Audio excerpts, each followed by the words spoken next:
laquelle nous sommes, c'est un temps de discernement. Il dit les oreilles, la bouche. Dieu demande à son église, le Congo, aux enfants, aux parents, à tout le monde, ayez les oreilles, ayez la bouche. Vous qui êtes des chrétiens, soyez consacrés. Respectez votre consécration. Parce que à Rama, c'est là où on écoute les instructions, on reçoit la parole. Et à Najot, c'est là où on exécute la parole. À Najot, c'est là où on démontre la parole. Et j'ai bien dit, malgré les problèmes, des souffrances, des choses très stressantes, nous devons toujours retourner à la source. À chaque fois que tu seras devant un problème, rentre à la source. Demande à celui qui t'a appelé, celui qui t'a oint. Celui qui te combat, c'est ton frère. Et celui qui reçoit le combat, c'est aussi un frère. Vous tous, vous êtes des créatures d'un créateur. Votre maître, c'est Dieu. C'est que quand celui que Dieu a créé te combat, demande à Dieu. Prie à Dieu. Regardez ceci. La méchanceté de ce monde repose sur l'injustice. Le monde est tellement injuste que nous devons accepter tel. La Bible dit que plusieurs personnes vont vivre là où le peuple était très mécontent. Le peuple était rempli de dettes. Le peuple était rempli de dettes, de mécontentement. Et quoi encore? Et quoi encore? Hein? Comment? Détresse. Voilà. Maintenant, mécontentement. Pourquoi ils étaient mécontents? Pourquoi ils étaient mécontents? Tout ce qui se trouvait dans la détresse. On y va, mon fils. Il y avait les créanciers. Qui étaient mécontents se rassemblèrent auprès de lui, il devait leur chef. Ainsi se joignirent à lui environ 400 hommes. Pourquoi ils étaient mécontents? La Bible dit, il précise quelque chose. Il dit, ils n'étaient pas mécontents de tout ce que le roi était en train de faire. Ils étaient fatigués de ce que Saoul faisait. Et ce que Saoul faisait a rendu ce peuple mécontent. Mais il y a une chose qu'ils ont oubliée. Ce qui te rend mécontent et triste, c'était ton choix. C'était ton choix.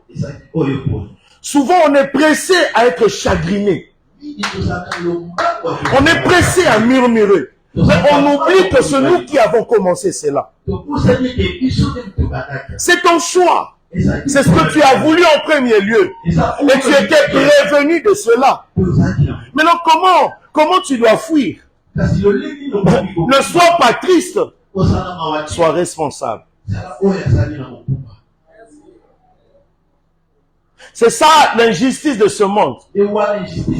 On est pressé à ne pas aimer ce qu'on voit, mais on oublie que c'est nous qui avons commencé. Nous avons commencé. On est dans un travail où nous critiquons tout. On est dans une entreprise où le patron nous rend tristes. Mais on a oublié. Nous avons choisi cette entreprise. J'ai choisi ce service. On est dans une relation, peut-être qu'on n'aime pas l'homme, on n'aime pas la femme. Mais tu as oublié que c'était ton premier choix. C'est toi le promoteur de tout. Mais béni soit le nom de Dieu parce que ces gens ne sont pas allés n'importe où. Ils ont compris qu'ils ont commis des erreurs et des fautes. C'est ça la bonté de Dieu et la miséricorde de Dieu. Tout celui qui reconnaît seulement, il rentre. Dieu commence à changer les choses. Ton amen ne me convainc pas. Ton amen ne me fait pas du bien. Et ton amen n'ajoute pas l'onction. Est-ce que vous comprenez ces choses? Dieu est tellement bon qu'à chaque fois que nous sommes dans des erreurs, il attend quelque chose de nous qu'on appelle la conscience. Celui qui a quitté la maison du Père, il se retrouve dans la maison du pauvre. Cela n'est pas encore un problème. En fait, là où tu es n'est pas un problème. Mais l'état et l'attitude à laquelle tu présentes, c'est ce qui est un problème. Et aujourd'hui, nous devons apprendre à développer notre attitude face à un problème. Nous devons développer notre position face à un problème. C'est vrai, tu détestes tout. C'est vrai, tu n'aimes pas tout. C'est vrai, il y a beaucoup de raisons. Mais quelle est l'attitude que tu as? Quelle est la position que tu as? Parce que ta position, ton attitude, ta bénédiction en dépend. Alors tu ne dois pas te laisser faire parce que tu vois. Essaye seulement de monter un peu. Reviens à la source. Oui, tu es conscient que j'ai fait un faux pas. J'ai mal commencé. Reviens à la source. Reviens à la source. Ne te plains chez personne. Ne parle à personne. Ne diminue personne. N'essaye pas d'effacer quelqu'un. Mais rentre seulement à la source. Parce que Dieu a dit ceci. C'est pas eux qu'ils rejettent. C'est moi qu'ils rejette. Alors laisse-les faire ce qu'ils font. Il y a des moments où Dieu se plaît avec toi. Il te laisse faire ce que tu veux faire. Mais Dieu a toujours les bras ouverts. À chaque fois que tu es limité, tu reviens, il te reçoit. Et je voudrais dire à tout le monde, vous là qui disiez des choses, vous avez raison. Quand quelqu'un a tort, ne commencez pas à lui réexpliquer comment il a tort. Recevez-le avec joie.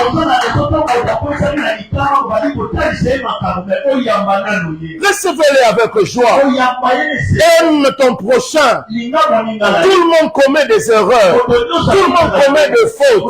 Ça ne doit jamais être un sujet de critique. Non, mon frère. Non, ma soeur. Tu n'aimes pas, c'est vrai. Tu es fatigué. Mais rentre à la source. Il y a une consolation qui t'attend que tu ne sais pas. Le monde est tellement injuste. Parler des erreurs, de tout ce qu'ils détestent, comment les choses ne marchent pas. Mais se souvenir même un jour, combien de fois tu as intercédé pour.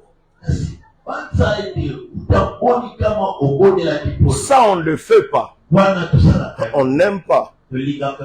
Alors, la première des choses, s'il te plaît, tout le monde a des problèmes, mais n'oublie pas qu'il y a un Dieu qui a créé ce problème. Tout le monde connaît des déceptions. Tout le monde peut être trahi. Mais n'oublie pas une chose, qu'il y a un Dieu qui a créé la trahison. Alors pour s'en sortir au milieu d'un peuple trahi, rentre à celui qui a créé la trahison. Il a les stratégies. Il a les données, il a les précisions. Comment tu peux t'en sortir? Tu ne t'en sortiras pas seul. Il n'y a que lui qui peut te faire sortir de là. Quand tu as des stress, tu souffres dans ton cœur. Rentre en celui qui a créé la souffrance. Et c'est Dieu qui a créé le bien et le mal. Mais pour ce bien-aimé, il a dit, choisissez le bien. Il a fait ça pour nous. Il dit, j'ai un projet de paix et non de malheur. Alors revenons à Dieu. Ce que David a fait, il a vu que non, Saoul le poursuivait. Saoul a été loin par Samuel. Alors tout ce qu'il pouvait faire, c'est de rentrer. Demander, papa, l'homme de Dieu a dit, le diable te suit parce qu'il a vu l'étoile.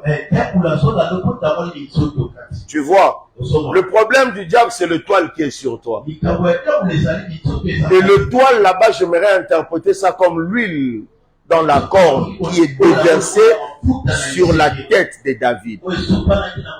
Et l'étoile commence à briller. Et quand Saoul voit ça, il n'est pas content. Alors vous devez aller, Dieu, tu as fait de moi étoile, papa, c'est là où tu reçois les stratégies, les instructions, c'est Arama. Il te donne les oreilles qu'il faut. Et souvent, si tu ne rentres pas à Rama, tu risques de faire les choses à ta façon et à ta manière. Tu comprends ça? David a fui parce qu'il y avait trop de complots. Trop de complots. Il est rentré. En fait, je parlerai de la fuite de David comme étant un refuge. En fait, ce n'est pas la fuite, mais il cherchait un refuge. Vous voyez ça? En fait, le fait de se retirer ne veut pas dire qu'on a peur. Voilà pourquoi le monde dit il faut reculer pour mieux sauter. Oui. En fait, le trou est tellement large, j'aimerais dire pas profond, mais large. Alors, il faut reculer pour avoir assez de puissance pour... Parce que même celui qui veut tirer le ballon vers le poteau, il doit un peu reculer un peu là. Pour avoir un peu de puissance. Ouais, il n'est pas sur place même en reculant petit. Tu as la position de frapper. Tu vois, en fait, c'est ce que David était en train de faire. Moi, je dirais que David n'avait pas peur de Saoul. En fait, il cherchait un moyen à déjouer les stratégies de Saoul. Parce que nous ne parlons pas de la fuite, parce que toute la fuite de David était toujours par une retraite. C'est pas parce que je suis silencieux ce jour-là que je n'ai pas de choses à dire. C'est seulement je cherche un moyen de m'adresser, de communiquer. Voilà. C'est à Rama qu'on reçoit le moyen de communiquer. Écoute-moi, quand tu es très en colère, tu ne sauras pas bien communiquer. Quand tu es très agité, tu ne sauras pas communiquer. L'agitation te fait perdre la communication. Parce que quand tu veux bien communiquer, tu veux parler sagement, il te faut un endroit calme. Et le calme ne se trouve que dans la présence de Dieu. C'est là où Dieu te donne les mots exacts. C'est vrai, tout peut se dire, mais tout n'est pas à dire. Et le choix de dire les mots, ce n'est que dans la présence de Dieu. C'est Dieu qui choisit les choses qui doivent sortir de ta bouche. Nous avions été pressés de parler sous la colère. Nous avons dit des bêtises. Nous avons été pressés d'agir dans la colère. Nous avons agi dans des bêtises. On était tellement remplis de vengeance. Oh, je veux. Hey, il veut jouer avec moi. Il veut faire ceci. Et cette vengeance nous a fait perdre la concentration.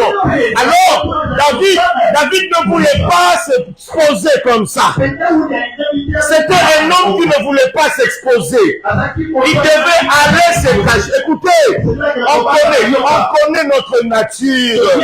Tu te connais tellement que tu n'as pas envie que les gens gens sachent que tu es négatif. Alors le seul lieu de se cacher, c'est dans la présence de Dieu. La présence de Dieu, il va effacer ce côté négatif.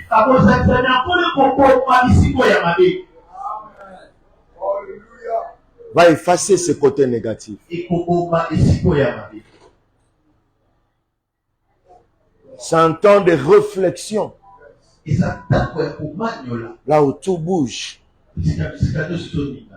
Quelqu'un dit ceci. Viens.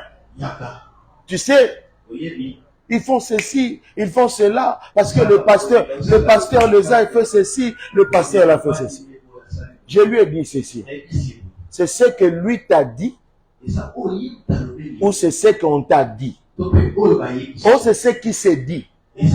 La Bible cherche celui qu'on rencontre les choses. Parle-lui comme ça.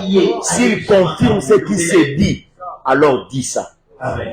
Quand il revient, il parle, il appelle le concernant, il dit, mais toi. Non, c'est pas ça. Regarde ce que le pasteur avait dit, c'était ça. Quand la personne m'appelle, je dis, tu as écouté. Pourquoi? Tout ce qui s'est dit ne vient pas souvent de la source. Faites très attention. Tous ces paniques et ces agitations que vous voyez ne viennent pas de la source. Les gens ont un moyen d'interpréter tout ce qui s'est dit à leur manière parce qu'ils veulent donner l'image à quelque chose. Mais seulement, au milieu de tout ce qui s'est dit, il faut qu'il y ait un peuple qui sorte de tout ce qui s'est dit et commence à dire ce que Dieu veut lui dire. Sortez de ce qui s'est dit. Vous devez être des témoins vivants. On m'a dit, pas. Non. Non, j'ai vu. J'ai dit. Et non, on m'a dit.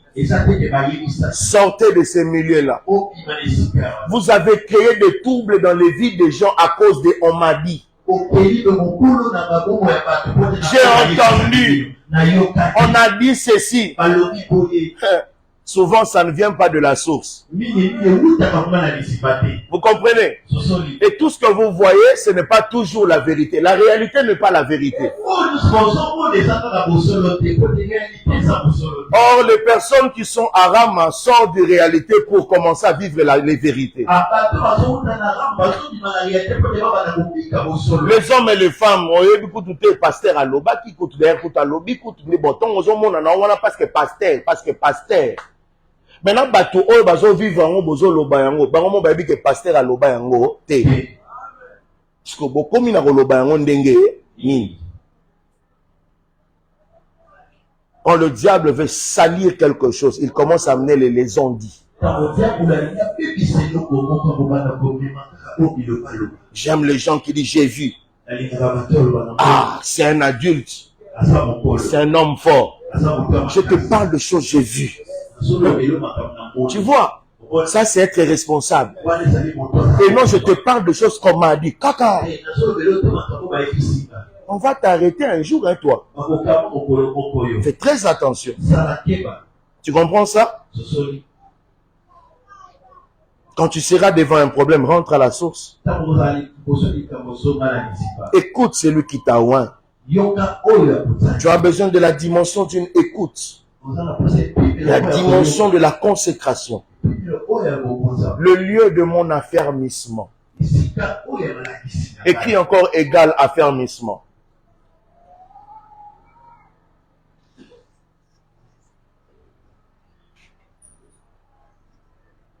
Je dois finir bientôt parce qu'aujourd'hui, écrit ici la réussite.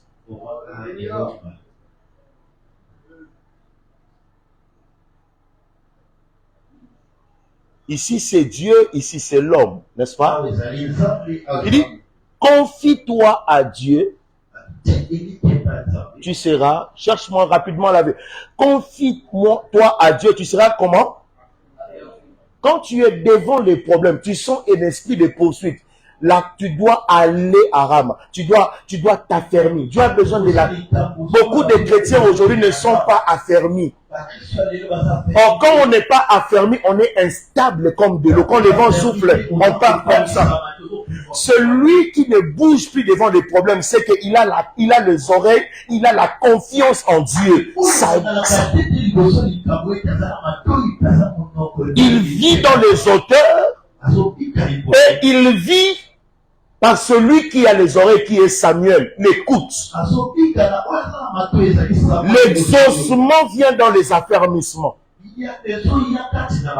Aujourd'hui, les troubles que vous voyez au Congo, il y a des chrétiens mal affermis. Des chrétiens mal affermis. Ce sont ces chrétiens-là qui causent des dégâts aujourd'hui à l'église. Même dans des sociétés qui sont instables, il y a des agents mal affermis. Quand il n'y a plus de progression, c'est qu'il n'y a plus l'affermissement. Ne soyez plus instables au nom de Jésus. Je prie qu'en 2024, que tu sois tellement affermi que le Seigneur stabilise tous les domaines de ta vie. Il y a l'affermissement ici.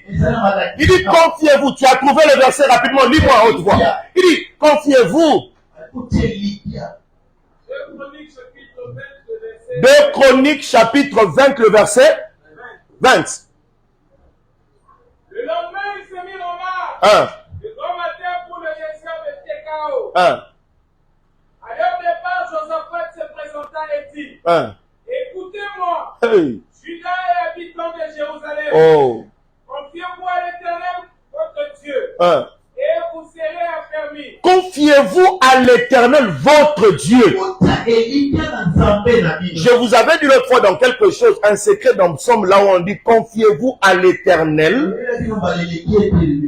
Ah donc, faites de l'Éternel tes délices, il te donnera ce que ton cœur désire. Ok. Ce que tu reçois du cœur doit être le fruit de la confiance que tu as vis-à-vis de Dieu. Dieu commence à réaliser tout ce que tu veux par rapport à ton attachement avec lui. S'il n'y a pas d'attachement, il n'y a pas de réalisation. C'est que toute réalisation dans la vie dépend de la confiance et de notre attachement vis-à-vis de notre Dieu. Mais les chrétiens aujourd'hui ne veulent pas l'attachement, mais ils veulent des réalisations. Et là, nous avons tout perdu. Mais en 2024, je ne courirai pas seulement vers des réalisations, mais je vais courir vers mon attachement. Et c'est mon attachement qui m'amènera dans de grandes réalisations. Quelqu'un ne répond pas amen ici. Non, quelqu'un ne me répond pas amen. Je dis ceci. Commencez d'abord à s'attacher et vous ferez de grandes réalisations. Faites de l'Éternel tes délices, c'est pour des personnes qui ont confiance totale à l'Éternel. Mais on a laissé la confiance pour que Dieu fasse ce que nous voulons. Il dit confiez-vous à l'Éternel votre Dieu. C'est lui qui vous stabilise. C'est lui qui vous enracine. Et quand les vents et marées vont venir, tu seras collé là. Tu vois ça? On y va et on continue à dire. Confiez-vous à l'Éternel votre Dieu, vous serez affermis. Confiez-vous en ses prophètes. En ses prophètes, qu'est-ce qui va se passer? Et vous réussirez. Écoutez, si ici il y a la parole, c'est que la vraie parole en personne, c'est qui? C'est Jésus-Christ. Dieu a fermé, Christ amène la réussite.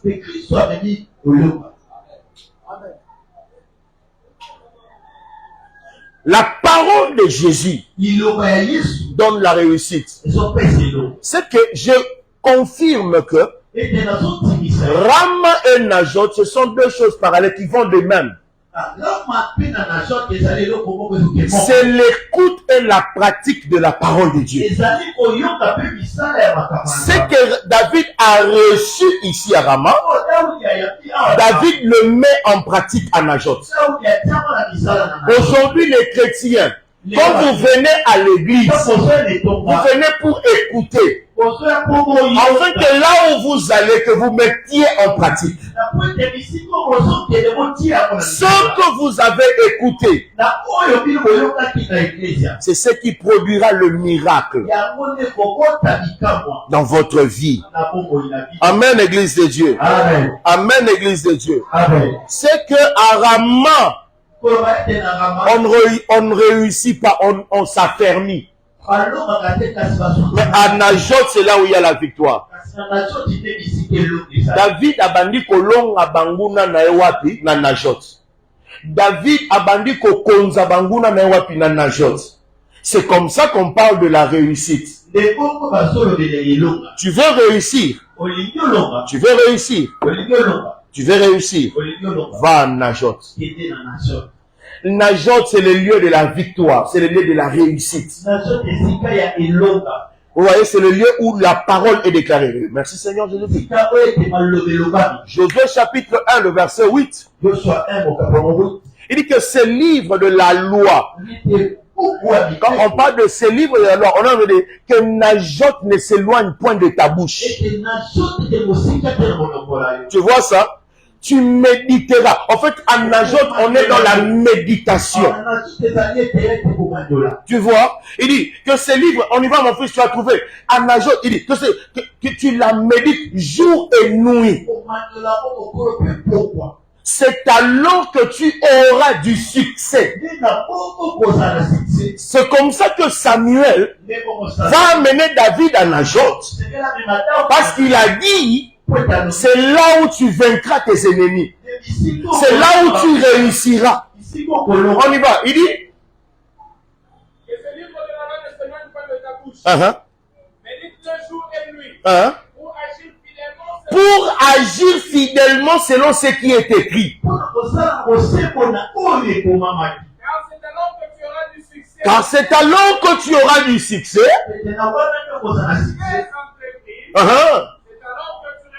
C'est alors que tu réussiras. Que Najot ne s'éloigne point de ta bouche.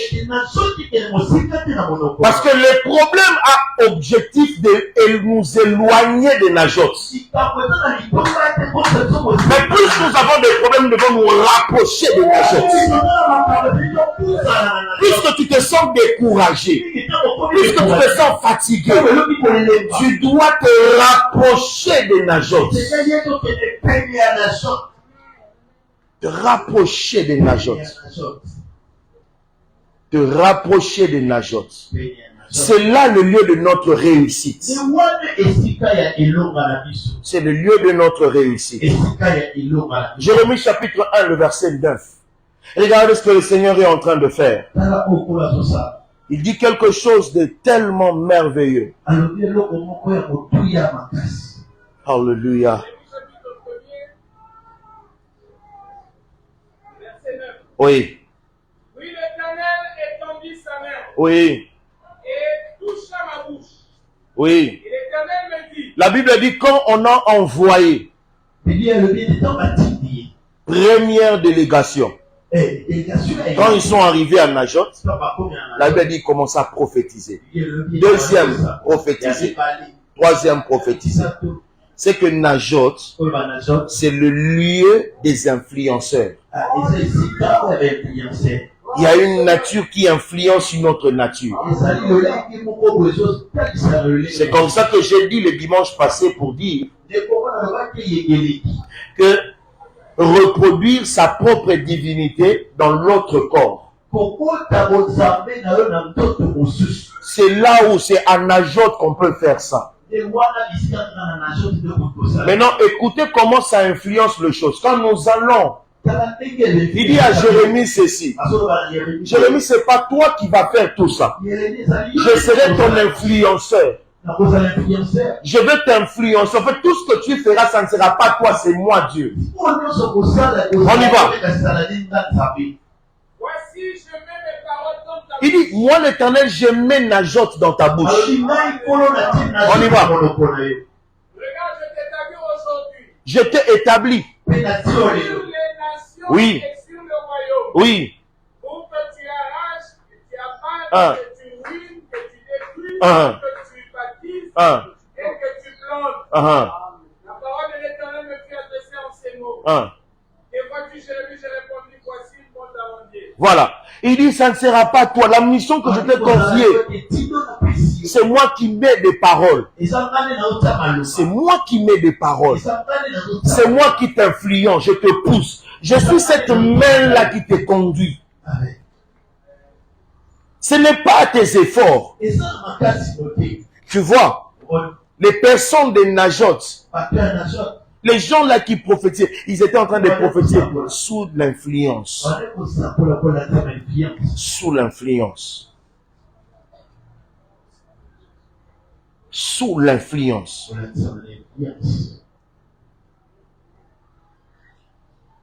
C'est quand l'Esprit de Dieu vient, ça parle.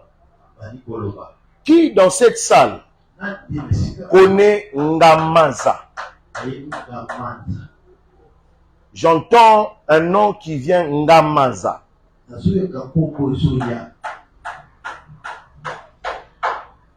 Ngamaza. Qui dans cette salle connaît Ngamaza?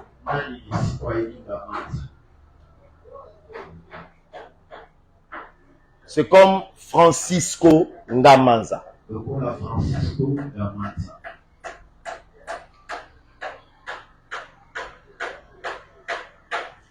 Qui? J'entends clairement Francisco Ngamaza. Qui connaît? Mais c'est de toi que je parle, non?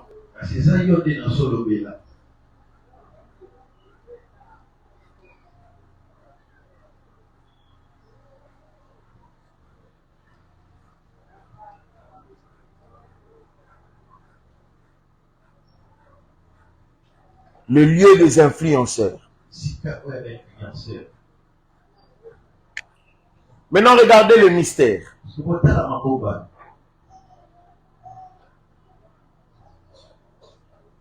Le mystère est qu'il y a Rama et il y a Najot.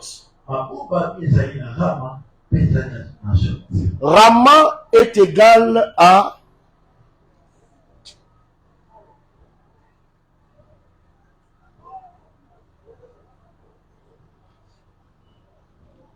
Jean chapitre 10, le verset 27.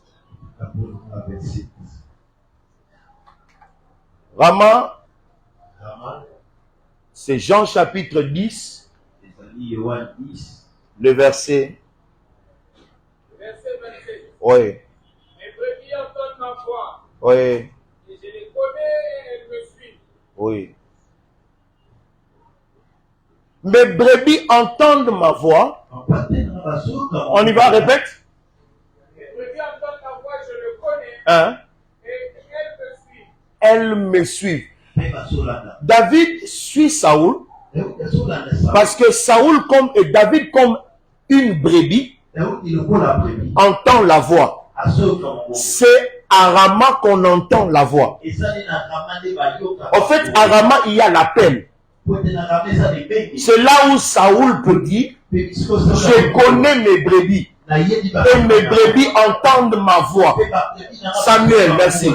Samuel dit, j'en te connais mes brebis. Ils entendent ma voix. Parce que c'est à Rama qu'on entend la voix. Vous comprenez ces choses? C'est là où on entend la voix. C'est que celui qui suit quelqu'un, c'est celui qui est à Rama. C'est celui qui entend, il sait reconnaître la voix du maître. Il sait reconnaître la voix de l'intime.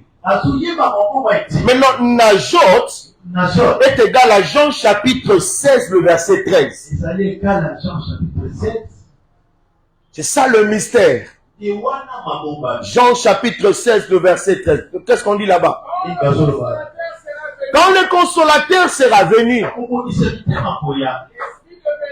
l'esprit de vérité, il vous conduira dans toute la vérité. Il ne parlera pas de lui-même. il dira tout ce qu'il aura entendu. Il vous annoncera de choses à venir. C'est-à-dire, les brebis qui entendent Jésus, c'est Arama. Et les brebis qui annoncent les choses à venir, c'est Anajot. C'est Anajot qu'on annonce les choses à venir. C'est Anajot que l'esprit peut saisir quelqu'un. Et tu peux commencer à parler et à dire des mystères. Regardez mes enfants. Quand l'esprit de Dieu descend, ça prend Pierre. Pierre peut sortir et commencer à évangéliser et gagner 3000 âmes. Najot, c'est le lieu où nous gagnons plus de âmes. C'est le lieu du salut et de la conversion. C'est-à-dire quoi? Quand tes ennemis te suivent, il faut qu'ils changent de langage. Quand un païen est en train de te combattre, ne les tue pas s'il te plaît. Amenez-les à Najot afin que leur nature soit transformée. Vous allez remarquer, quand ils arrivaient, ils commençaient, l'esprit de Dieu les saisissait et ils commençaient à parler. Ils commençaient à prophétiser. C'est le lieu où on déclare les vérités, quoi qu'on ait menteur. C'est le lieu où Dieu tue les mensonges. En fait, que l'esprit de vérité qui t'a pris, il te montre la vérité en face. Il te révèle qui est réellement David. Il te révèle qui est réellement Samuel. C'est le lieu. C'est le lieu. Romains chapitre 10, le verset 12. Oui. Il n'y a aucune différence. Non, 9. Commence le verset 9. Si tu confesses de ta bouche. Commence le verset 8. Et dis tes noms. La parole est près de toi. Dans ta bouche. La parole est près de toi, dans ta bouche. Oui. Dans ton cœur. Dans ton cœur. Or, c'est la parole de la foi. Écoutez-moi. Recommence encore, je vais expliquer quelque chose. Si tu confesses de ta bouche. Non, le verset 8, papa. Et dis tes noms. La parole est près de toi. La parole est près de toi. Où ça? Aux oreilles. C'est Arama où la parole est près. Dans ta bouche. Anajot. Dans ton cœur. Oui. Or, c'est la parole de la foi que nous prêchons. C'est la parole de la foi que nous prêchons. Nous l'avons reçue à Rama et nous la déclarons à Najot. Oui, on y va. On y va. Il dit, si tu confesses de ta bouche le Seigneur Jésus, où est-ce qu'on confesse? Le lieu de la confession, c'est à Najot. Parce que prophétiser veut dire confesser. C'est que ces gens-là étaient dans une confession. Ils étaient en train de déclarer et de parler. On y va. Et si tu crois dans ton cœur. Et si tu crois dans ton cœur que Dieu l'a resté des morts, tu seras sauvé. Ces personnes païennes-là, ils sont venus dans un lieu où ils devaient être sauvés. Quand ils ont commencé à parler de leur bouche, parler de Jésus-Christ, c'était pour leur salut. Il dit, si tu confesses de ta bouche seulement, tout ce que tu as à faire, c'est de confesser. Ils viennent, l'esprit les saisit et il commence à parler. Le Seigneur veut dire ceci. Un évangéliste, c'est celui qui a l'affermissement. Et quand tu as fermé, tu amènes dans la réussite. Une âme qui est bien affermie réussit toujours. C'est que ici, on reçoit Jésus. Là, on démontre Jésus, la vie de Jésus et la personnalité de Jésus. Ici, on reçoit le salut. On écoute ici et on démontre ce qu'on a écouté. On devient chrétien ici. Le problème est que la nature que tu portes, si c'est la nature du mensonge, quand l'esprit de vérité vient, c'est pour te communiquer la vérité. Amener les gens au lieu de la transformation. Amener les gens au lieu de la transformation. Tous ceux qui vous sont attachés doivent être transformés par une nature.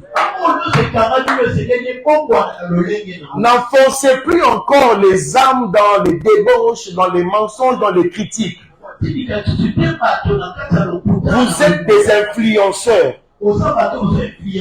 Il y a des gens qui sont transformés pour transformer les autres. Parce que Samuel, c'est un prophète. Le lieu Najot, c'est le lieu des prophètes. Et c'était Samuel qui était à la tête. C'est lui le maître. C'est lui le chef. Et il ne faisait que gagner les âmes. Écoutez-moi, par votre conduite, par votre comportement, gagnez beaucoup des âmes. Gagnez beaucoup des âmes. Si David est gagné, les ennemis de David seront aussi gagnés. Vous voyez comment ça s'est fait? Les ennemis de David ont commencé à parler de Dieu de David. Saoul, qui était l'ennemi de David, a commencé à parler de Dieu de David. Mais pour parler, il doit aller où ça? En agence. C'est là où David a réussi. Vous comprenez ces choses? Vous comprenez ces choses? 1 Corinthiens chapitre 12. C'est 12? Je crois que j'ai fini là-bas.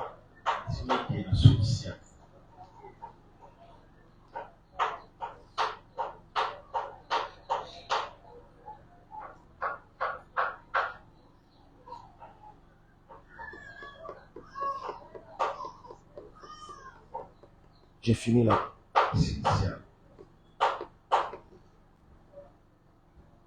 Nani ayebi kombo oyo bazobenga Dana Chate.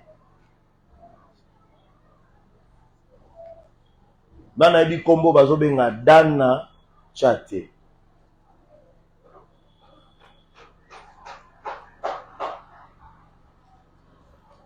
Nani ayebi kombo bazobenga Dana Chate.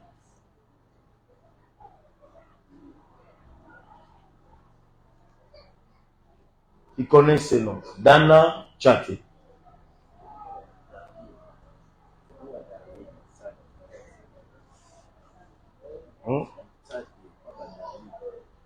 Chate. Nani? Petite sœur Darlene. Ok. C'est bon. Gloire. Ngamansi Francisco. Tu le connais? Tu ne le connais pas. Je vois, c'est comme si c'est comme si un pasteur. Parce que l'image que je vois, je te vois en train de parler avec lui. Et Dieu me le confirme que c'est toi qui connais cette personne. Francisco Ngamasi. C'est un pasteur. Tu le connais? Tu le connais pas.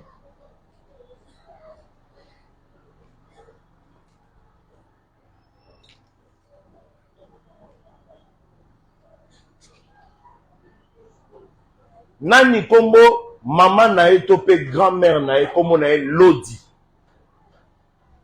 Ok. C'est qui? Grand-mère ou bien hein? Maman, comment on est Lodi. Ok.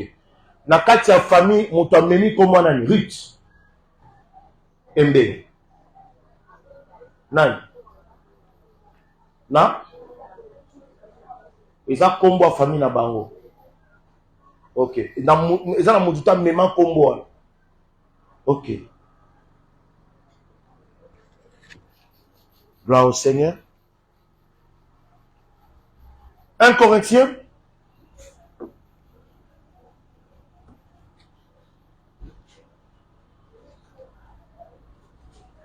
« 14. » J'ai fini ici.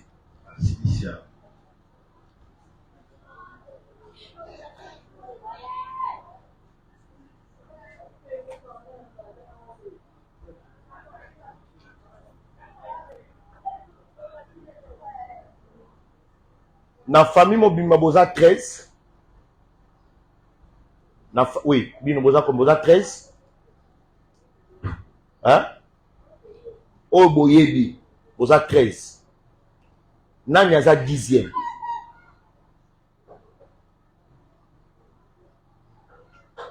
Na Oboyebi.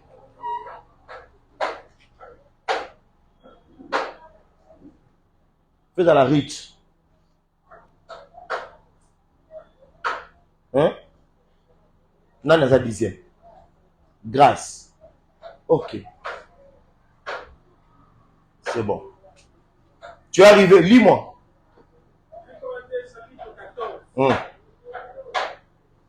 Recherchez la charité. Aspirez au don spirituel. Qui a le crédit ici? Qui a le crédit? Ok, c'est bon. Oui, on y va. Recherchez la charité, aspirez au don spirituel, mais surtout à celui de la prophétie. Ok. En effet, celui qui parle en langue ne parle pas aux hommes. Regardez mes enfants. Il y a deux mouvements. La Bible dit ces personnes ici prophétisées.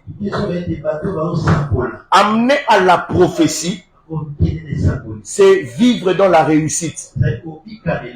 Toute personne qui prophétise, c'est une personne victorieuse. Ne confondez jamais le parler en langue avec la prophétie. Le parler en langue est une autre chose, la prophétie aussi est une chose. Mais ici prophétie, mais ici parler en langue.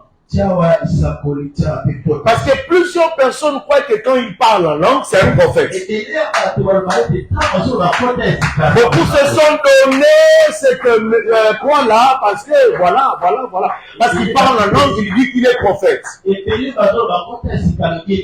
Non, mes enfants. Le parler en langue, c'est une autre chose. La prophétie aussi est une autre chose. Celui qui est en parler en langue, c'est qu'il cherche son affermissement. C'est comme celui qui est dans la salle de gymnastique. Il est en train de muscler les dons en lui. Mais celui maintenant qui prophétise, c'est qu'il a fini l'entraînement. Il est dans un état mature. C'est qu'il est en train de souffler. Il est en train de démontrer sa force. C'est comme ça que la Bible va dire ceci.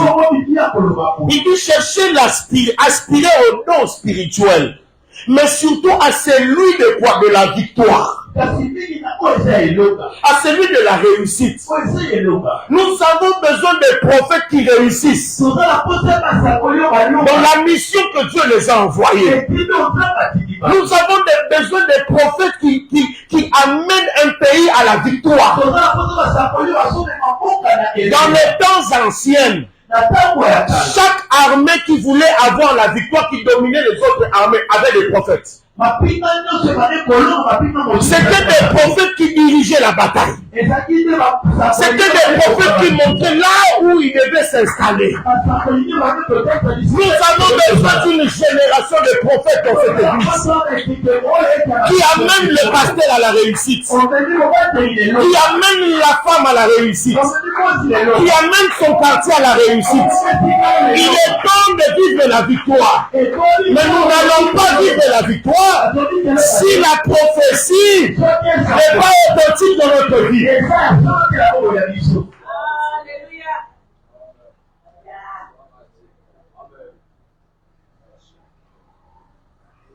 Amen, Église de Dieu. Amen. Quelle relation Y a-t-il entre Sarah Moshi, elle est où? Relation les alliés na yo entre na Tchatewan. En ben, aux a quatre famille plus précisément on a mon allé combo na yo mais il va porter combo na likolo na combo na dana wana Tchatewan. Et comme ndenge nini aza grand-mère to aza maman na yo obenga maman leki donc oza la lignée wana.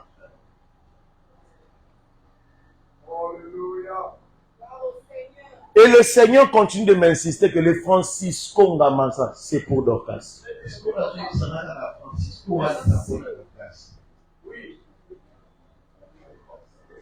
Et Dieu me dit c'est un pasteur.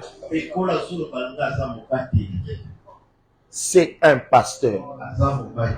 Et je vous vois, vous avez causé, vous avez parlé. Tu l'appelles papa.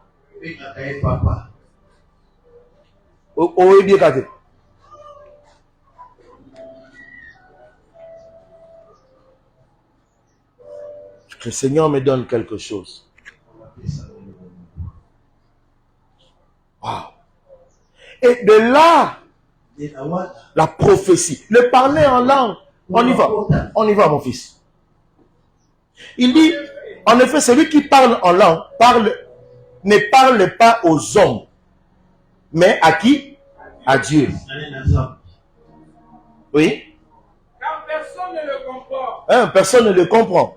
Et c'est en esprit qui dit des mystères. C'est en esprit qui dit des mystères. C'est lui qui prophétise. Au contraire, parle aux hommes. C'est lui maintenant qui prophétise. En fait, il y a celui qui parle en langue. Lui, il parle avec Dieu. Il n'y a que Dieu qui les comprend. Et celui qui prophétise, lui ne parle pas qu'à Dieu, mais il parle maintenant aux hommes. C'est celui qui a reçu la dimension, il a reçu le mot. Et il donne aux hommes. Et aujourd'hui, l'Église, continue mon fils. Parlez aux hommes, les édifie, les exhorte et les console. Trois choses, les édifie, les exhorte et les console. Celui qui parle en langue s'édifie lui-même. Quand je vais chercher quelque chose ici, je dois aller dans les termes.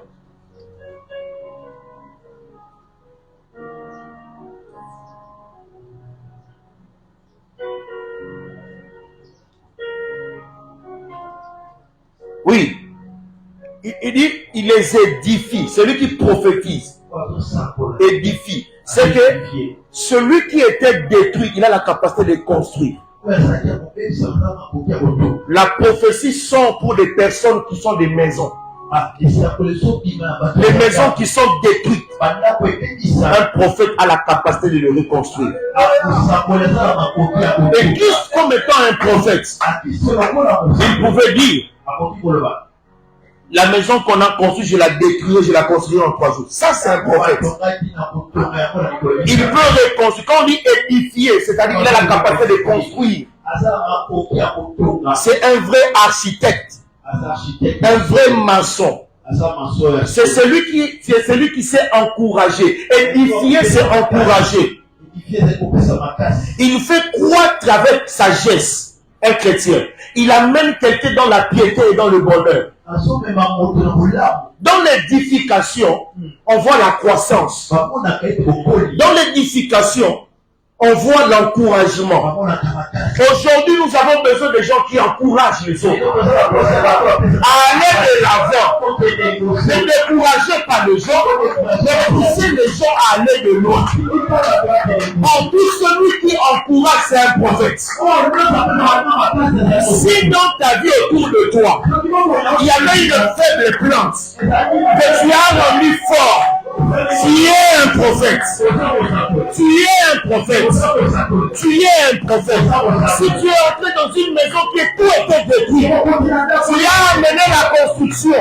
Tu es un prophète. Parce qu'il y a l'édification. Un pays divisé. Quand tu ramènes le pays dans l'unité, voilà ce que le prophète se fait. Il rassemble. Il rassemble. Écoutez-moi mes enfants, vous ne devez pas avoir l'idée de diviser, de décourager. Non, non, vous devez amener l'édification partout. Même celui qu'on a engrossé là, il a enlevé la grossesse. Il a besoin d'un prophète édifié. La personne est déjà détruite. Vous voulez qu'on les détruise encore? Non, vous devez l'encourager. Ça, les personnes qui ont la piété font semblant. Comme ceux qui ont on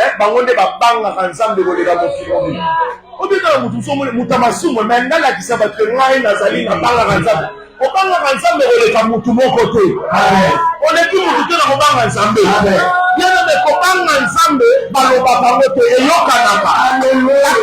c'est une odeur. On peut sentir que cet homme crée le Seigneur. Vous savez aujourd'hui l'église qui m'apporte, je crains le Seigneur, je crains le Seigneur.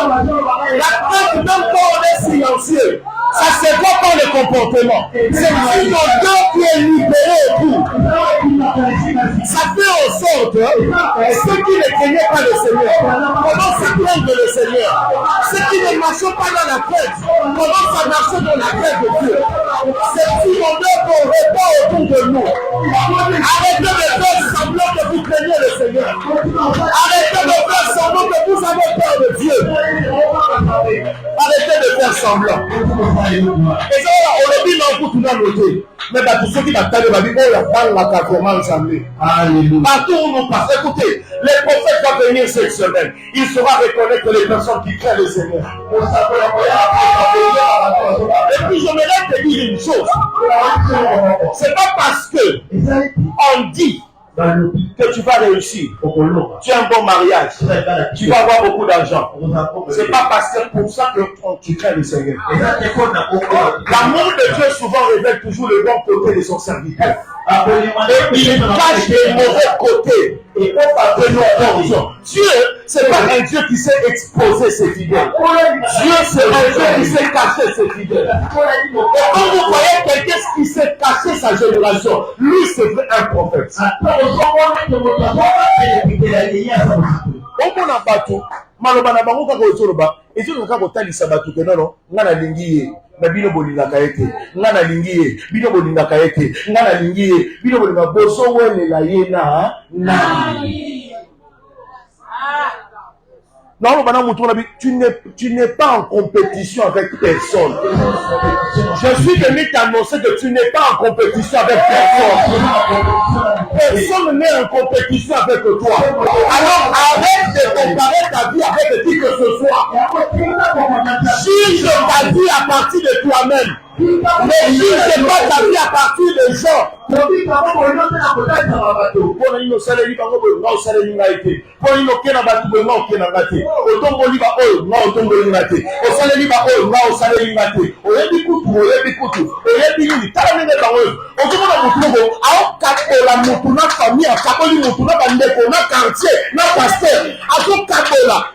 ce n'est pas un esprit prophétique. Le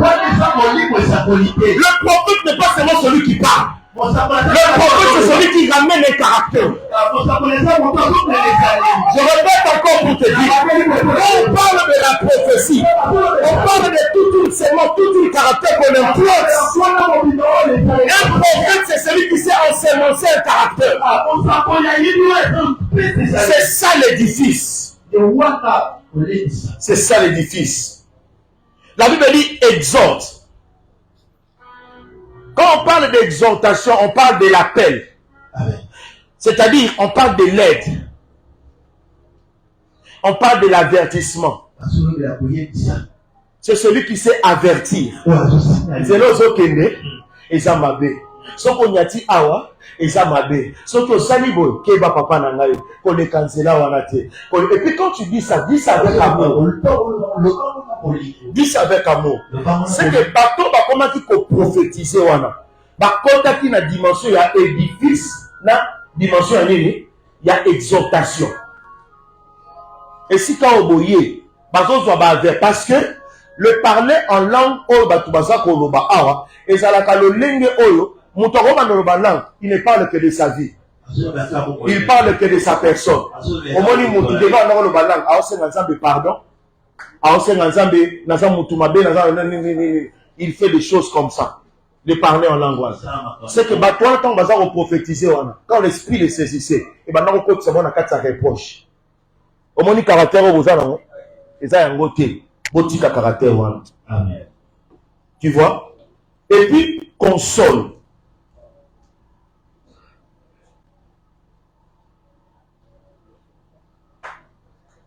On parle de la stimulation. On parle d'un discours qui doit amener quelqu'un à la réflexion. Voilà un prophète. Un prophète, il construit, il rassemble, il unit. Non, non, ne montrez pas aux gens que c'est toi qui es plus que tout le monde. Ne sépare pas les gens. Il édifie, il exhorte. C'est-à-dire, il sait appeler à l'aide. Quand Daniel était dans la fosse au lion, le Seigneur l'a secoué, le Seigneur l'a exhorté. Vous comprenez ces choses? C'est que l'exhortation est sa dimension, il y a compassion. Mais le terme hébreu dit ça. C'est que celui qui exhorte, c'est celui qui lance la corde, c'est celui qui aide. Quand il dit je lui ferai une aide semblable, je lui ferai une exhortation semblable. Le Seigneur veut s'exhorter. Il veut aider. C'est comme quelqu'un qui crie en aide. Vous comprenez? Et consoler là-bas, c'est réconforter. Tu vois? Et c'est ce que le Seigneur veut que son Église puisse avoir. Celui qui parle en langue s'édifie lui-même. Celui qui prophétise édifie l'Église. Vous comprenez ces choses? Les personnes qui venaient, la Bible dit l'esprit les saisit et commençait à prophétiser. Ce sont des personnes que Dieu a arrêtées. Ces gens-là vivaient pour eux-mêmes. Dieu maintenant devait les amener à commencer à vivre pour David. C'est que dans une dimension, Dieu peut faire de tes ennemis tes esclaves, tes serviteurs. Hier, les personnes qui poursuivaient David, aujourd'hui, ce sont les mêmes personnes qui servent David. Parce que dans la prophétie ici, ça amène les gens. Ça te fait oublier tes intérêts pour commencer à regarder les intérêts des autres. C'est que tout celui qui est en agence, il commence à oublier ses intérêts pour commencer à faire passer les intérêts des autres. Quand Saoul est venu là-bas, Saoul devait oublier d'abord sa poursuite. Il devait d'abord oublier d'abord pour commencer à vivre pour l'intérêt de David. C'est ça la jote. C'est ça la jote. Vivez pour les intérêts des autres. J'ai appris à m'oublier. Commencer à vivre pour les autres. Et je vis pour Dieu. Pas pour le monde. Tout ce que je